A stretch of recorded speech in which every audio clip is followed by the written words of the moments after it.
सांसद जुड़ रहे हैं। योगी बालकनाथ इस समय जुड़ रहे हैं, जो कि महंत बालकनाथ भी हैं, महंत भी हैं, सांसद है अलवर के, और वो बहुत परेशान है। आज बालकनाथ जी, जिस इलाके के आप सांसद हैं वहां मंदिर तोड़ा गया है। कांग्रेस कह रही है कि यह बीजेपी ने करा है, जिस पार्टी से आप सांसद हैं। क्या कहना चाहते हैं आप? 300 साल पुराना मंदिर तोड़ दिया गया है और साथ ही साथ शिवलिंग को ड्रिलिंग मशीन से काटा गया है।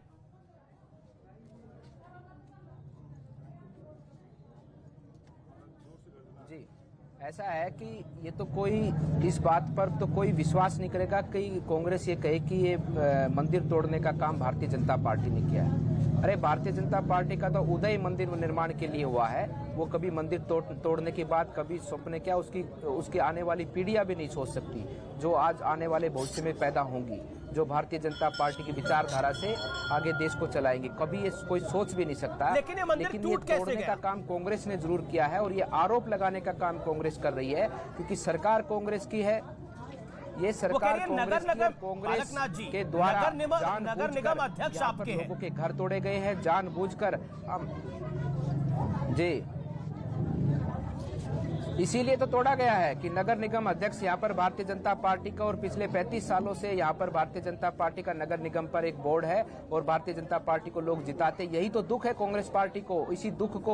इसी दुख को जनता के साथ में, जनता को इस दुख का बदला लेने के भाव से उन्होंने जनता का नुकसान किया है, और हमारे धर्म को अपमानित किया है, हमारे सनातन को अपमानित किया है, और हमारे देवी देवताओं की मूर्तियों को खंडित कर हमारे पूरे भारत को अपमानित करने का काम इस कांग्रेस ने किया है। और ये ठीक उसी प्रकार से है जिस प्रकार से मुगल हमारे देश में आते थे, और मुगल सबसे पहले हमारे धर्म स्थलों पर आक्रमण करते थे, हमारे देवी देवताओं को अपमान करते हुए उनकी मूर्तियों को खंडित करते थे, और पूरे भारत को अपमानित करने का कार्य करते थे। आज ठीक उसी प्रकार से कांग्रेस उनके नक्शे कदम पर आगे बढ़ रही है। कांग्रेस ये जान चुकी है कि अब भारत में उसका पतन निश्चित है।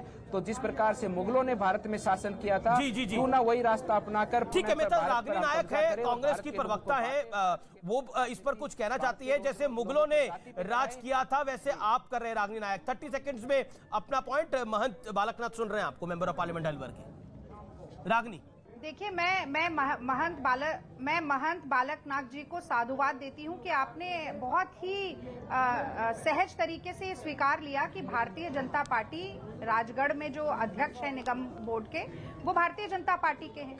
और जैसा कि मैं समझती हूँ, अमीश देवगन भी जानते हैं, और अगर थोड़ी भी राजनीति की समझ कोई रखता है, 35 सालों से वही बात जानता है कि राज्य के अधिकार अलग होते हैं और निगम के अधिकार अलग होते हैं।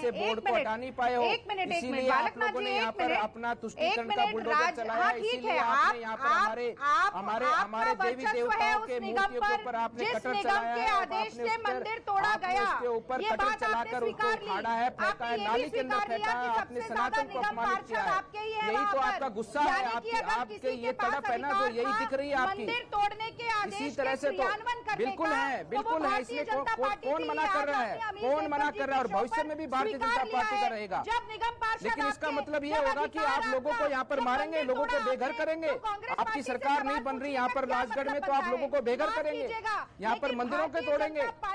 आप यहाँ पर तानाशाही रूप से राजगढ़ में शासन करना चाहते हैं। आपके विधायक बोलते हैं कि चेयरमैन मेरा बना दो। मेरा निवेदन है, महंत बालकनाथ, मेरा एक आपसे इंपॉर्टेंट सवाल है। जी, रागिनी होल्ड ऑन। महंत बालकनाथ जी, मेरा आपसे एक महत्वपूर्ण सवाल है। एक सेकंड, महंत बालकनाथ जी, मैं अमीश देवगन बोल रहा हूं। मेरा आपसे एक महत्वपूर्ण सवाल है महंत जी, और ये बताना चाहती कि महंत जी, एक सेकंड। महंत जी, मेरा एक आपसे इंपॉर्टेंट सवाल है। देखिए, तौकीर रजा है, एक मौलाना है, मौलाना तौकीर रजा। वो कहते हैं कि जिस दिन मुसलमान सड़कों पर आएगा, उस दिन फिर किसी के कब्जे में नहीं आने वाला है। ये समझ लिया जाए, भारत में महाभारत होने से कोई नहीं रोक सकता। देश एक बार फिर बंटवारे की ओर बढ़ रहा है। समाजवादी पार्टी के सांसद है, वो कहते हैं जामा मस्जिद संबल पर जो जिक्र किया गया, अगर वहां जल चढ़ाने की किसी ने हिम्मत करी। 900 साल इन मुगलों ने प्रयास करके देख लिए जी। तब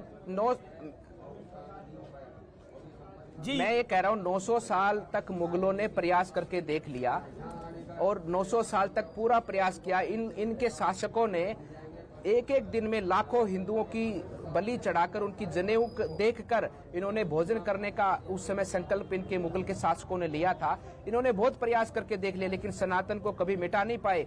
सनातन जननी है मानव जाति की, सनातन से ही पूरी दुनिया की सभ्यताएं आगे बढ़ी है। ये जी बालकनाथ हिंदू जी। एक धर्म नहीं है, हिंदू एक संस्कृति है। ठीक है बालकनाथ जी। एक पूरा अपनी प्रकृति है हिंदू। जी बालकनाथ हिंदू जी। को कभी खत्म नहीं कर पाएंगे। हिंदू को खत्म करोगे तो तुम खुद खत्म हो जाओगे। ठीक है बालकनाथ जी, आपका बहुत बहुत शुक्रिया हमारे साथ जुड़ने के लिए, अपनी राय को रखने के लिए। तो मैं मैं सीधा ये रुख कहना करता हूं। चाहता हूँ कि जिस दिन ये बोल रहे सड़कों पे आ गए, तो सड़कों पे आ जाओ ना, मना कौन कर रहा है तुमको? सड़कों पे आ जाओ। जी आप कह रहे हैं सड़कों पर आ जाओ। सड़क पे तो आए हुए हो आप लोग। जी जब से योगी जी का बुलडोजर चला है तो तुम सड़क पे ही हो, और कहां पर हो? सड़क पे हो या जेल के अंदर हो? दो ही जगह पर तुम्हारा स्थान है। और कहां स्थान है? जी, लेकिन क्या आपको लगता नहीं है इससे आप और वायलेंस को बढ़ावा देंगे? अगर वो सड़क पर आएंगे, आप तो सांसद हैं जी, वायलेंस नहीं बढ़ जाएगा इससे?